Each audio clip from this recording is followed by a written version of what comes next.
warms my heart to see you safe and well. You went to see our fairy friends.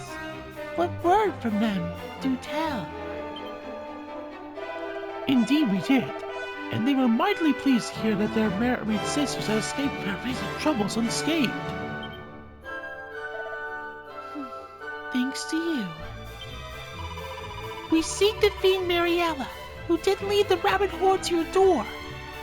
Do you know, perhaps, where she might have fled?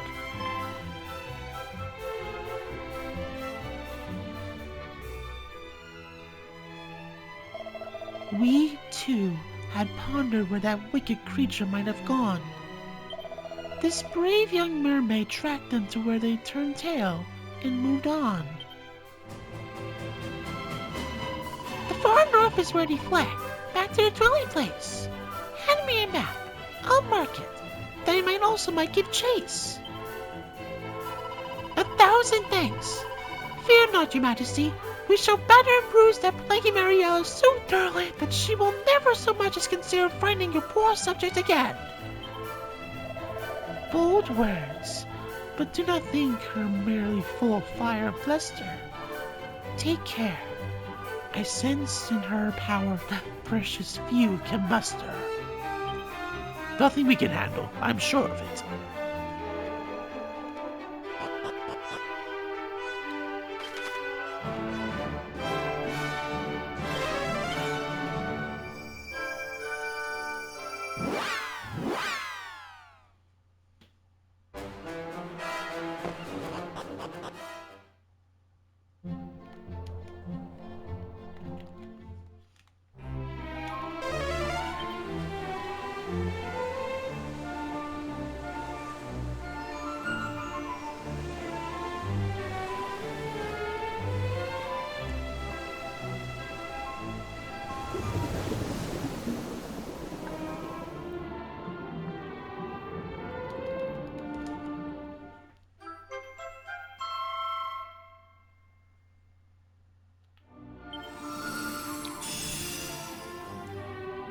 Long, long ago, Lady Rubus, the spirit of the land, gave rise to a new world. A world of her own, within yet apart from the one in which she, herself, came into being. We, her loyal fairies, did watch over her nascent creation, and the humans who did inhabit it, from afar. As the years went by, we kept watch as countless new buds broke forth upon the tree of life, burst into blossom, and then withered away, only to be reborn anew.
Forgive us our failure, milady, but if I might ask, wherefore didst thou think to abandon our current home? 'Tis passing fair, is it not? I tire of it. And besides, it's my right, nay, my destiny, to bring the entire seabed under my control. If we had made good our assault on their silly little sanctuary, we might have sent those slippery little mermaids swimming once and for all, and gained ourselves a charming little pied de mer besides. Oh, the injustice of it! hate them. I hate those little do-gooders! My blood fat boils! I must be alone. Leave me, and lock the door tight, that none might disturb my grieving.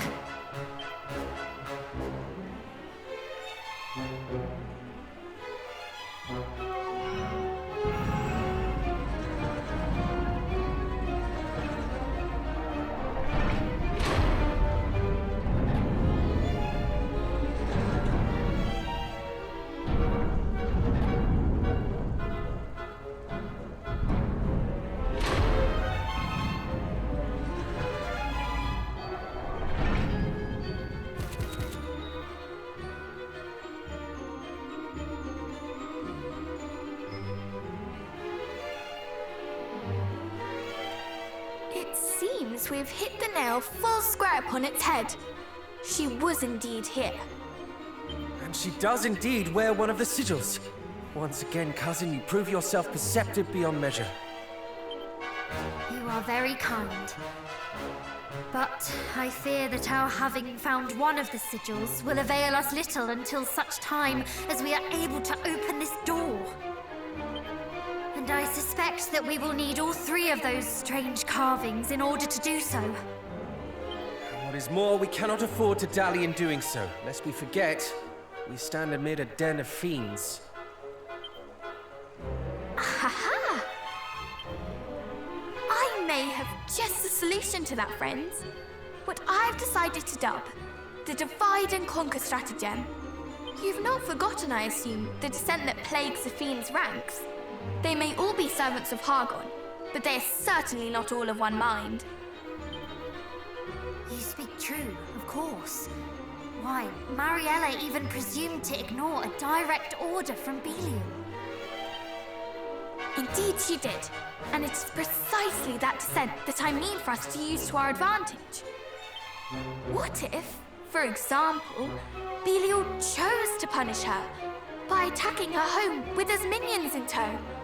Or rather, what if the fiends here were encouraged to think that he had? And what if we were to exploit the confusion that might cause by taking the opportunity to relieve them of the carvings we seek? It is a bold plan, but by no means a foolish one. We might well make our entrance unnoticed and gather the carvings under cover of such a commotion. And it is not so unbelievable either. After all, did Belial himself not tell us of Mariella's plans? Well, cousin, shall we proceed with the strategy as outlined? Shall we divide and conquer? 'Tis well worth a shot given their clear disunity. Grand idea, but I am more than willing to see this through. Huzzah! Let the chaos begin! We will show them what it is to find oneself attacked in one's very home. You do remember that our aim is the sigil, do you not, sister? One might almost think you were enjoying this. The end justifies the means, brother. And besides, it was they who started it. Perhaps in learning what it is to suffer as their countless victims have, they might think twice about repeating such crimes. They must be made to understand the sorrow they have caused. You are right. They must learn. Very well, but before we set our plan in motion, I suggest that we first assess the lay of the land within. Agreed. If we are to proceed as we intend, we must strike first where we feel we might strike best.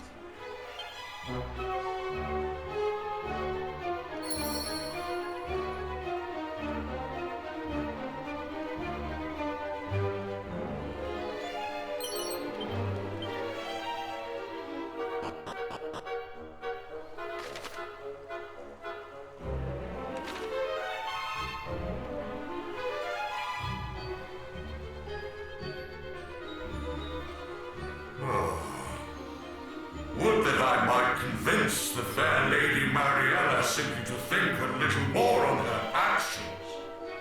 'Tis of course not her methods I object to. Her few dead mermaids are of little import. And yet, Something in their execution doth trouble me mightily. How dare you speak of such horrors so carelessly? The servants!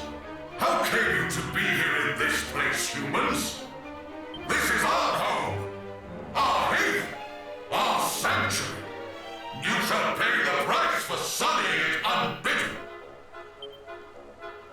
Would that you had heeded the mermaids when they no doubt said the same.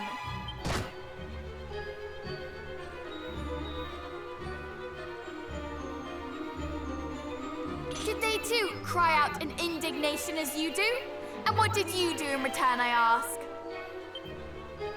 Pah! It mattereth not what mermaids say, nor humans for that matter. We are monsters. It seems words will avail us little here. Ha! Then let us exchange blows instead. I shall slay you all and make tribute of your corpses to my beloved mistress.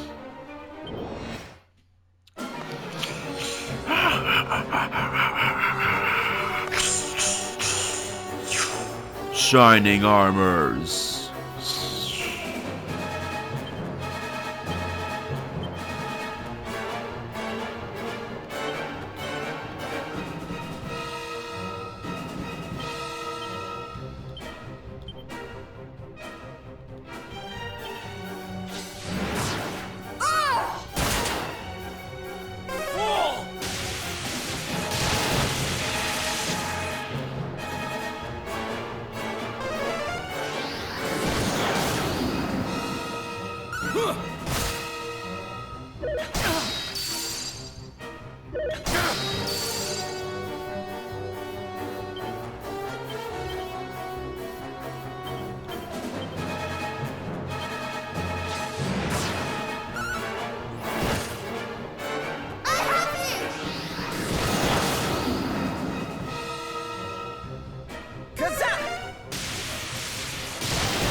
Cersei writes, after all the trouble Palace caused.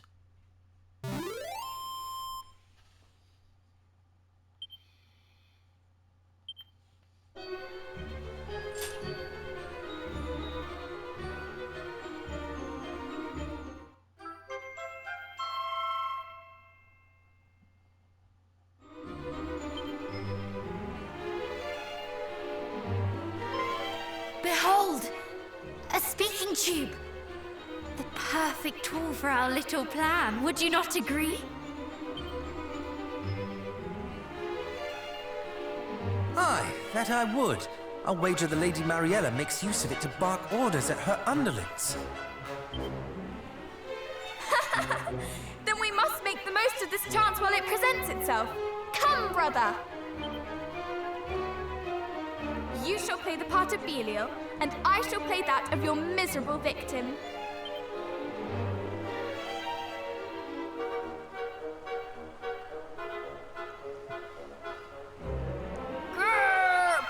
Belial? What is the meaning of this? Wah-ha-ha-ha! Well, might thou ask, worm?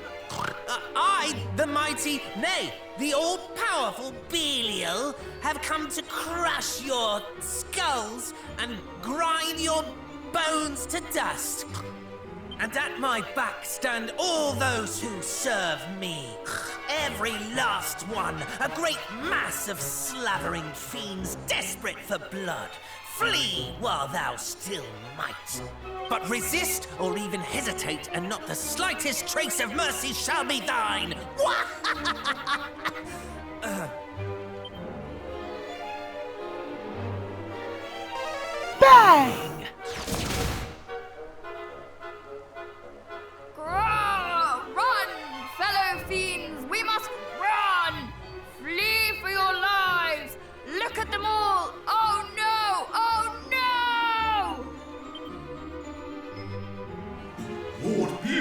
is attacking us!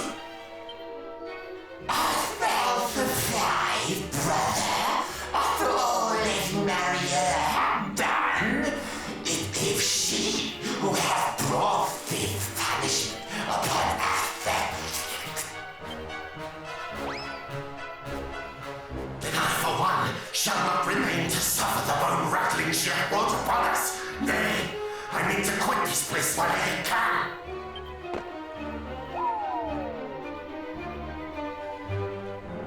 Did our little ploy succeed, do you think? Why, we can all hear them making a break for it already. Much less to worry about now. Belial, thou traitor!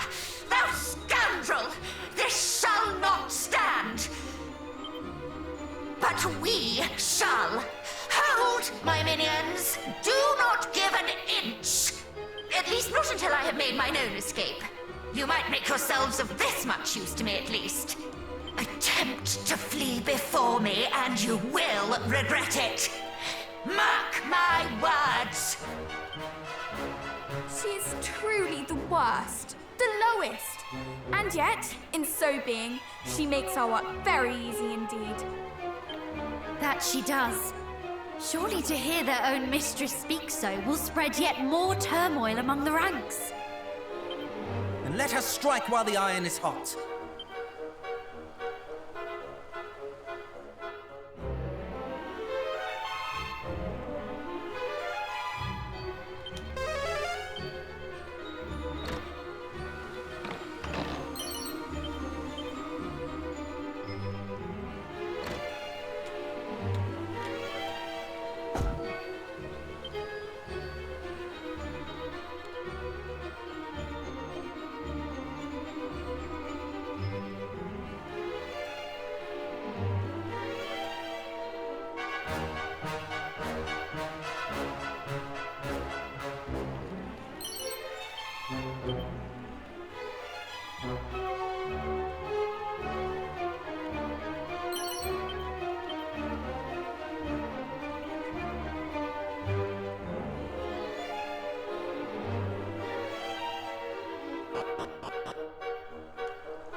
First Belial, and now humans? It matters not. Soon you shall breathe your last.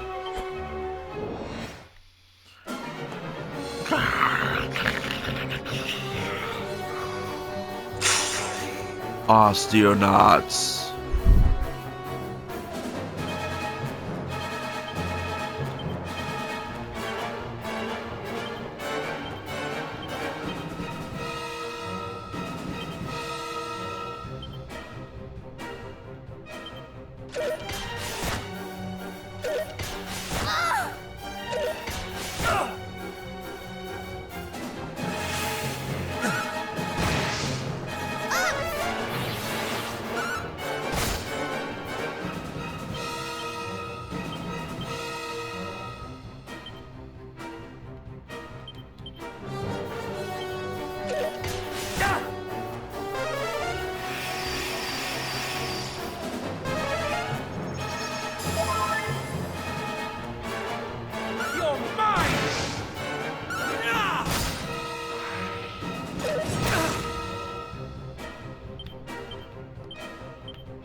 very much.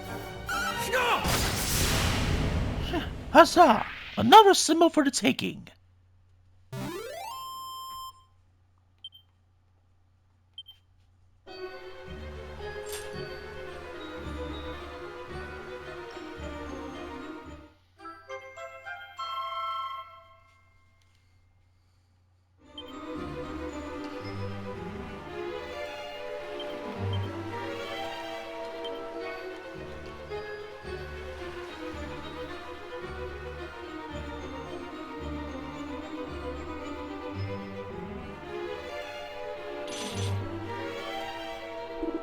Leo? Wait, you are not he. Then I still might make my escape through you.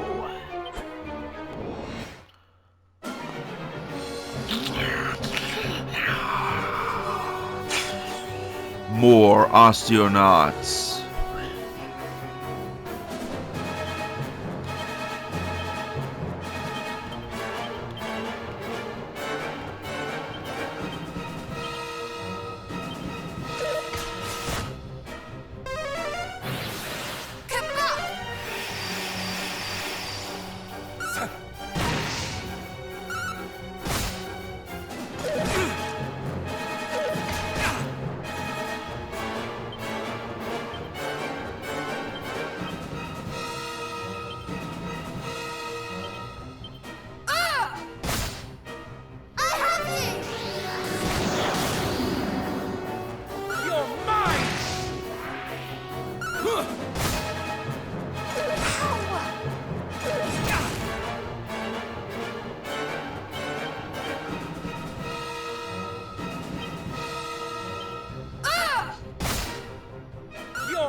Excellent. That makes all three symbols.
Oh, Neomai!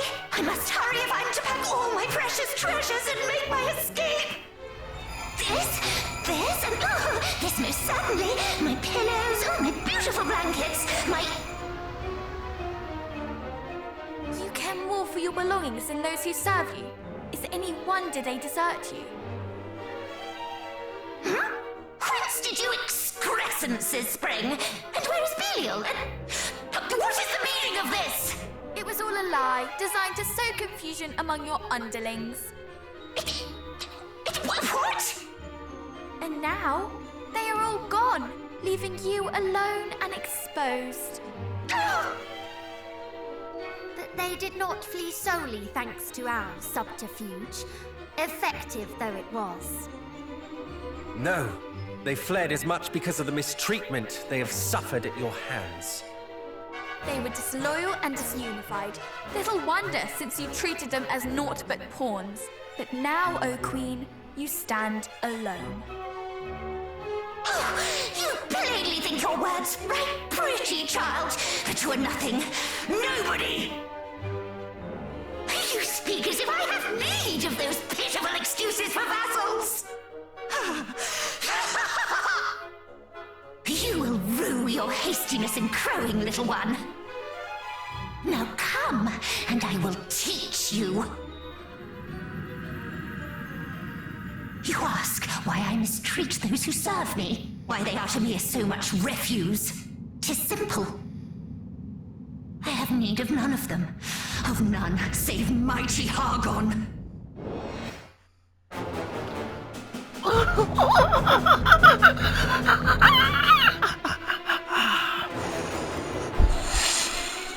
Mariella.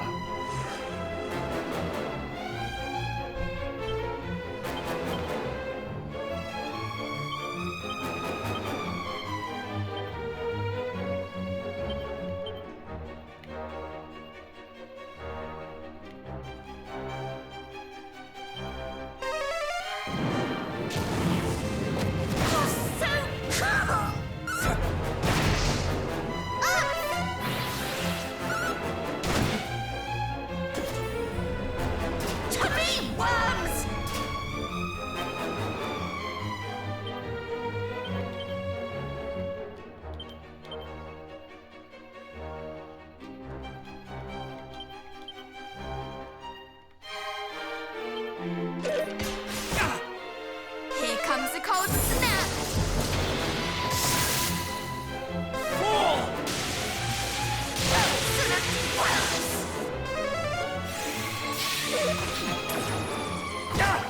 Let me tie you my hair!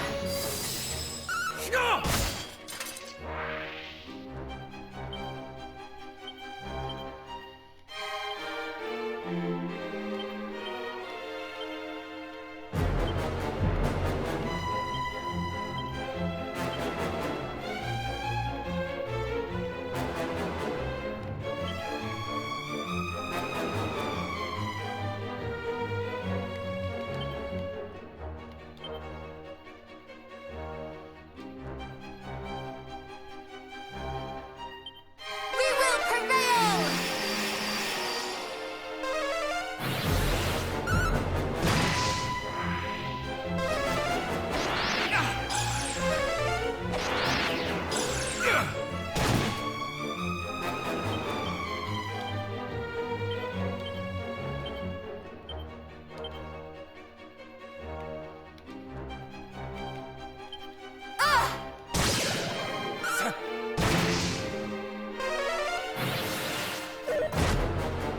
This will hurt!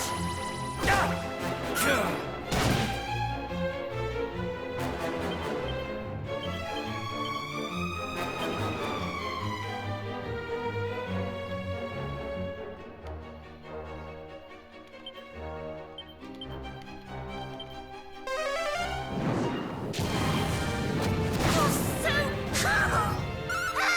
You're so cruel! Bad for children! Do your worst! You're so cruel!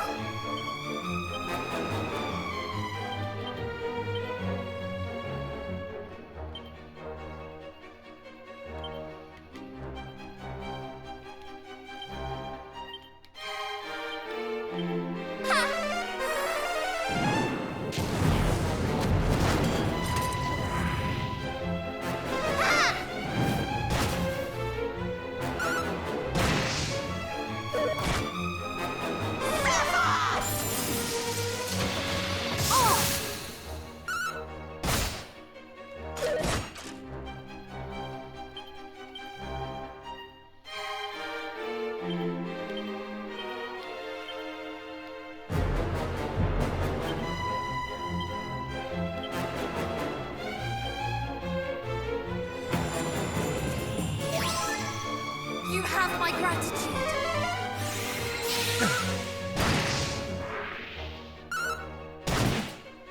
Much better. Let me tidy my hair.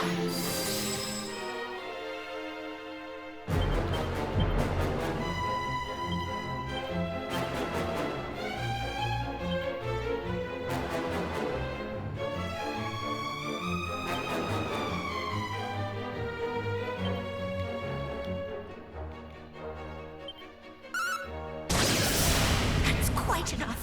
Playtime is over.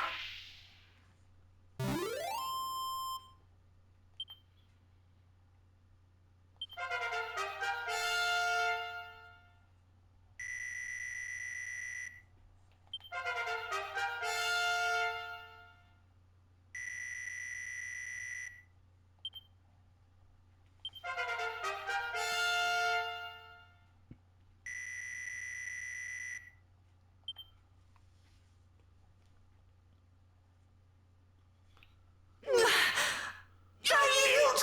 I yield! Ugh. You are troublesome indeed for mere children. All this talk of little ones, of children, does our being so upset you? Aye, that it does, little one. You are children and should behave as such. You should by rights be meek and pliable and easy to kill. We were all these things and more when first our journey began. But we have been through much since then, and gained the support and encouragement of many besides ourselves. And in so doing, we have grown strong, stronger than our years might suggest. There is no hardship we cannot endure as long as we are together.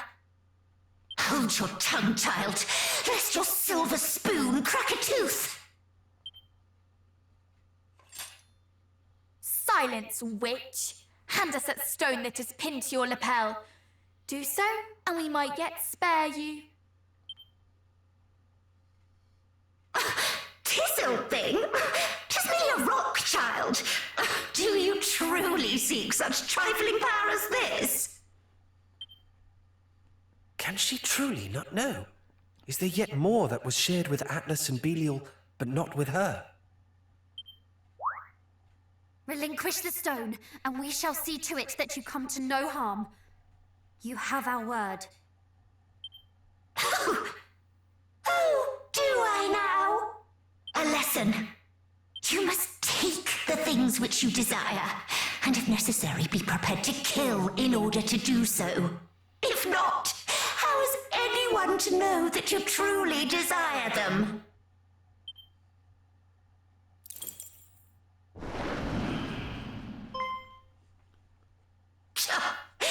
Truly, you are yet babes.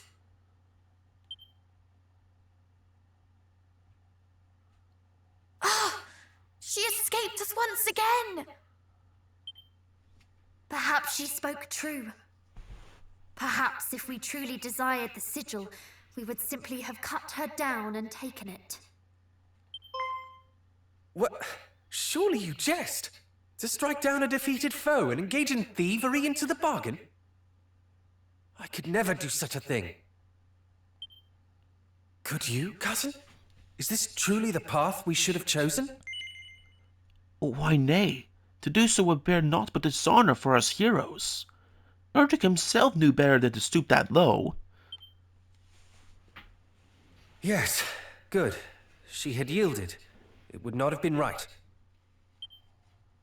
But she had not truly yielded. She simply found herself at a disadvantage. It matters not. What matters is that the sigil is ours. Let us take solace in that for now.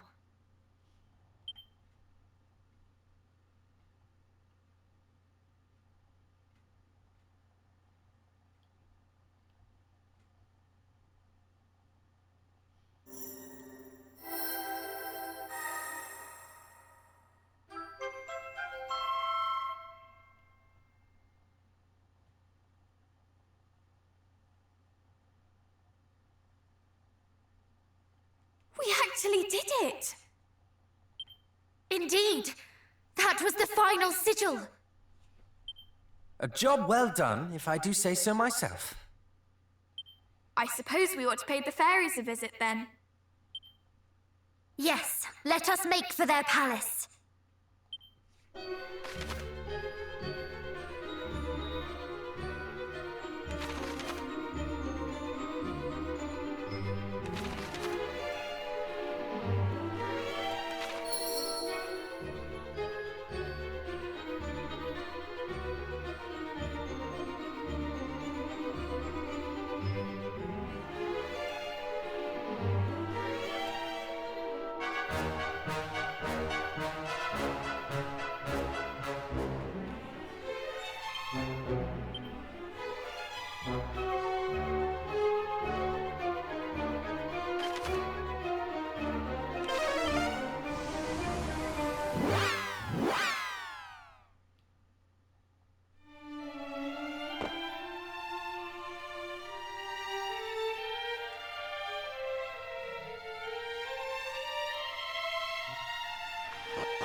It seems congratulations are in order. Obtaining all 5 sigils can't have been easy. However, you are more than up to the challenge. You have done your bloodline proud.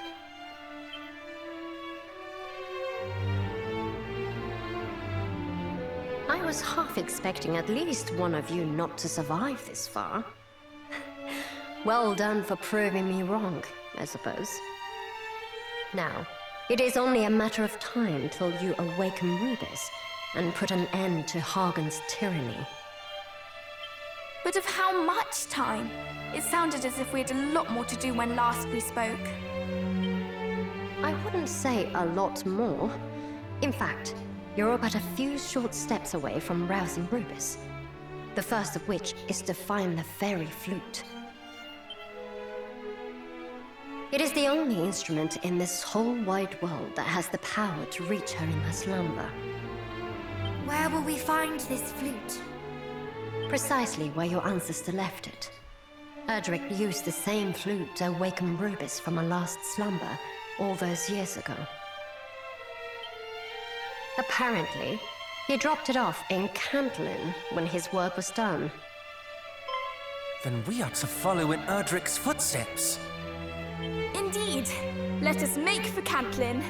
Once we have procured the flute, we shall at last awaken Rubis. Not quite. You'll need to dispel the barrier of light that surrounds Rubis first, but we can discuss that when the time comes. Why not now? Because, unless I'm mistaken, you cannot yet fulfill the very purpose for which you would awaken her. You awaken Rubis to win the power to defeat Fel Hagon, correct? Tell me then, how do you intend to get into his den of darkness? Ah, yes.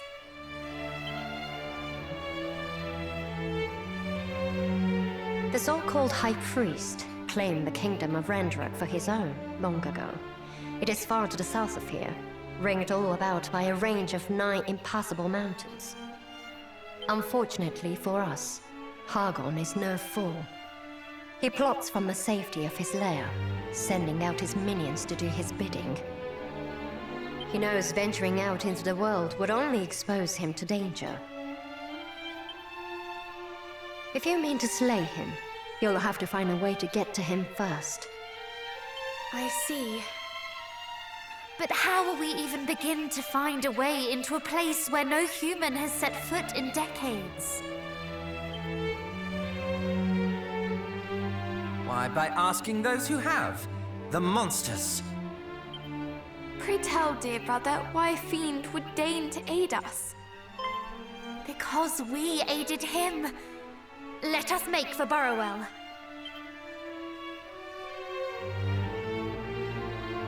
Then it seems your destinations are decided. Best of luck out there. May this help you on your journey.